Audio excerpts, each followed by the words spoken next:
kama Mount Kenya region itaangaliwa vilivyo. Kama vile unasikia wenzetu wakisema hapa, kaunti hizo zinatengenezwa, zingine zinatengenezwa Turkana, zinatengenezwa huko mbali na mbali, yani pahali hakuna hata watu. Sasa hebu angalia hapa Mount Kenya yetu, watu ni wengi, kaunti ni kidogo, na tunaomba hata hii maneno ya mjadala ya wabunge, inafaa kuwa wabunge wengi kulingana na watu wale ambao wako hapa Mount Kenya region.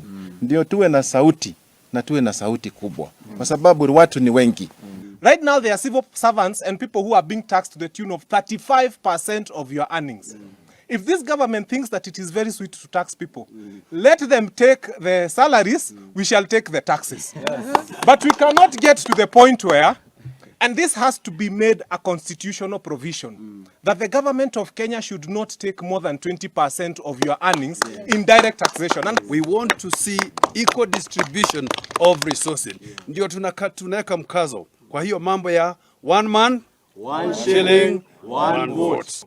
We cannot have a government that will enslave us and have us as slaves working for a government. Koretwo tukihinyiririo muno ni magoti maria makoretwo kuo ona policies cia thirikari na njira ya kurora ati ahuria biashara kuma kirima-ini marathie o makihinyirikaga, indo ciao ikiendagio ciurite magatheti-ini na makiagaga mieke ya kuhura biashara bururi-ini uyu, na niturona kuhinyiririo kunene. Maheni maria mahenianĩirio kirima ona ndũngiuga kwĩ mũndũ wahĩtirie. Nderirwo nĩ mwanake tathikiria maheni maria twerirwo unjire we kana ũngĩetiririe. Kwandũ matĩkirie kura na gũkĩga, no nĩ meritwo makahenio maheni ciĩranĩro itangĩhinga, na ciĩranĩro icio nĩcio iratũmirwo rĩu gũtũnina. Ciana citũ itirĩ thukuru, na kwa arĩa angĩ nĩ gũthoma marathoma. Mahetwo bursary 100%.